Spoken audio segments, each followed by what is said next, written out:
Hello, William Granstill Art Center community. My name is Danielle Galvan Gomez, and today I'm going to teach you how to make image transfers using gel mediums, an easy method of transferring an image from one surface to another. You're going to be needing a couple different materials for this project, and the first is images. You can either print out images or take them from magazines. You're going to need a gel medium. I have shiny and matte. It's really your preference which you use. I'm using Golden brand, which you can get at Blick and other art stores. It's pretty common. You're going to need a brush to apply the acrylic regular gel gloss with. You're going to need something like a roller or a brayer that you're going to apply pressure on the image so that it sticks to your paper. You're going to need a rag, a spray bottle with water in it, and also you're going to need watercolor paper. This is the same paper we used in our last two projects.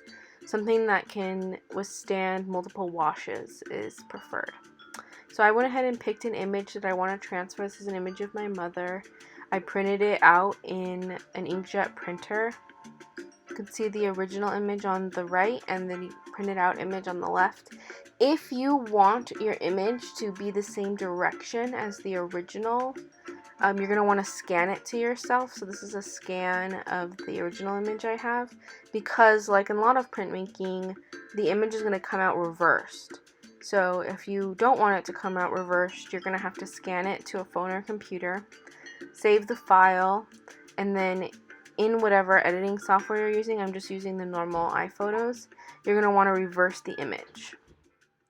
So at the top left on an iPhone, you can see you can reverse the image.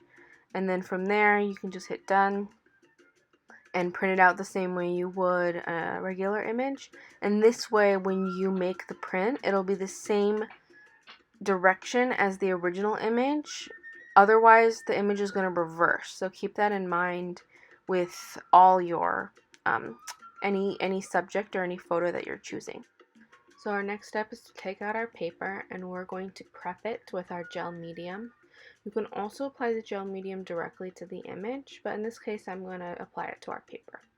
So you're going to want to apply it with a brush directly onto your paper in a thin but even layer to the entirety of the surface that you're going to be applying images to. This is going to dry quickly, and it's going to dry to a kind of plastic glue-like surface.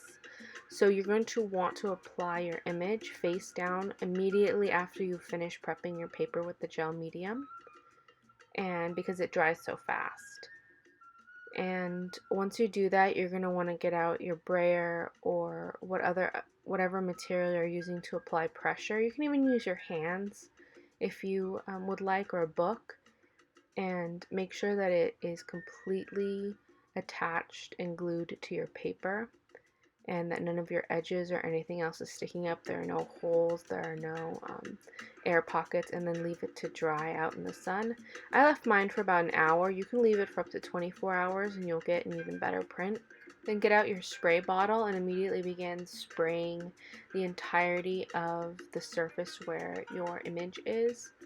So you're going to spray the entire thing, and be liberal with the amount of water you're using. You can use a lot. Again, this is watercolor paper, so it's going to be highly absorbent and be able to handle a lot of water being applied to it. And you're going to want to have a lot of water because you're basically going to be taking off the paper that you applied, that you glued where your original image was, with the water by rubbing it off. And in this case, I'm going to be applying these smaller movements. And what we're doing is, because our computer paper, where our original image was printed out on, we're rubbing that off using copious amounts of water. And in this case, I'm using a rag, but you can also use your finger. And what's happening is the ink underneath the gel medium has acted as an adhesive. So the ink has now transferred to and glued itself to our watercolor paper. So we've transferred the image from the original surface, the computer paper printout, to our watercolor paper. And you want to be really careful as you're doing this, because you can still rub the ink off even as you're taking off the layer of paper. And you can kind of see in some places, see the bottom middle there where some of the ink rubbed off, and sometimes it's an interesting look. But if you want a really clean print, you should use as much water and go as slowly as possible. You can even use your fingers to rub off the top layer of paper. As your image dries as well, it's going to be easier to kind of take off those last few pieces. This image is pretty much dry, and I'm just still rubbing off some sediment from the paper that's left over, but all in all, this is our image, and you'll notice that it's the same direction as the original photograph because I reversed it when I printed the original paper on computer paper. You can also, once the bottom layer is dry, start applying layers this way. So I got another image. I got an image of a rose that I also just printed from my inkjet printer, and I kind of ripped it. You can also cut it out really cleanly. I decided to kind of rip the edges because my image below didn't come out perfectly. I thought it would be interesting to have another image that wasn't perfectly manicured. So I ripped off the excess paper, and then I went ahead and applied gel medium once I knew where I wanted it to go directly onto the area that I want the print to come out on, where I want the image to transfer. You can also apply it directly to, in this case, the rose, as long as you're putting it on the ink side. So wherever the ink is, that's the part that you're going to want the gel medium and the paper to be touching. And it's the same method. You're going to want to lay it down and then make sure that all your edges are and have adhered to the watercolor paper. And I'm going to get out my brayer and go ahead and rub that so that it adheres perfectly to my page, and I can leave it out to dry once it has been. There's no edges sticking up. And once it dries, I can do the same method of printing that I did with the last image transfer. So I'm going to get my water spray bottle out and spray the entire area. Our image below, because this is watercolor paper, won't have any damage, so this is what's nice about using really strong paper that can handle a lot of water with these methods. So be careful and choose the right type of paper. And you're going to do the same method of rubbing. So I'm just using my finger because this is a smaller image, and I don't want to rub off too much ink from the bottom image. And you can see that the rose is coming out, and it's applying directly onto our image below it.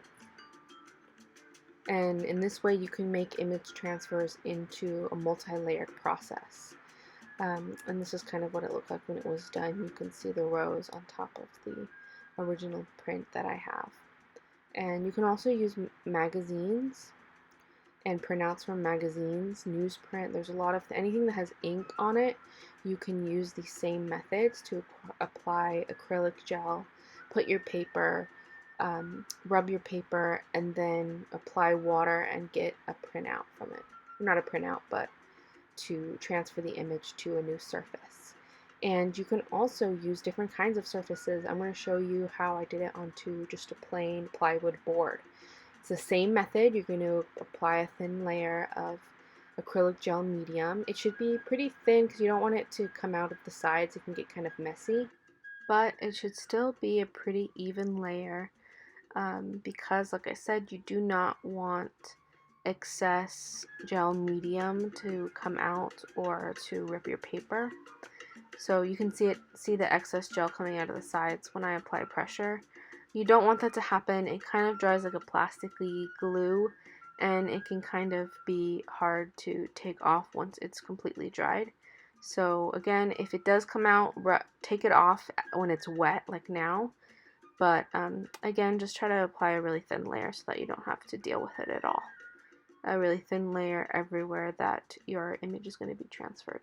And then of course you do the same method. You spray with water. This is on wood, so I'm being a little bit more aggressive than I was when I worked on paper, but as you can see, it transferred the image really nicely. And I'm going to zoom in a second. You can see how much detail comes through. You can see that it gets a lot of detail even from this really simple method. and it's a great way to, it's another kind of method of printmaking that is pretty easy to replicate at home. And I'm going to do it again with this image so you can see what it's like on wood. So I measured, my image is a little too big for the wood, so I measured and then cut it and applied my acrylic gel medium. I applied the perfect amount this time. You can see that there's not a lot of excess coming out when I apply pressure, which is what you want. This is a matte medium that I used this time, so it's not going to have the same gloss or shine as the one that I had earlier, but it's the same method. It's just a personal preference on how you want the image to come out. Then go ahead and use your spray bottle to apply water to the entire image transfer area. And then once it is completely absorbed the water, I'm going to go ahead and start rubbing the image and completing the image transfer. You can already see the image on top of the wood, how it changes the mood of the image, and just by changing the medium that we're using and the surface that we're applying the image on. So you can use this method on different things. I would recommend something that's absorbent, like wood, like paper, like even cardboard. You can probably use, because those are going to be the things that take in the ink the best. I've never really done it on glass or another surface, but you can also experiment applying it to those surfaces, and you'll have to probably vary your drying times. And you can see in this image you actually still got a lot of detail, and what's interesting about applying it to wood is that it also picks up not only on the color and the grain of the wood, but you can actually see the way that the wood was cut with a circular saw. That gesture also comes into this final print, and it actually picks up quite a lot of detail, more than I thought it would. If you zoom in here, you can see that you see the skirt, you see her hands, the rose, her necklace. Although this is a pretty easy method of image transferring, you can still see that you get a lot of detail, and the quality of the image is actually pretty good. So experiment with the kinds of materials you're using and see what kind of outcomes you can. Experiment with drying times, and you can also mix the gel medium with color, acrylic color, to create an image with more color in it. So thank you for watching this video. For more arts and music instruction, check out the William Grant Still Art Center's social media pages. Have a great day.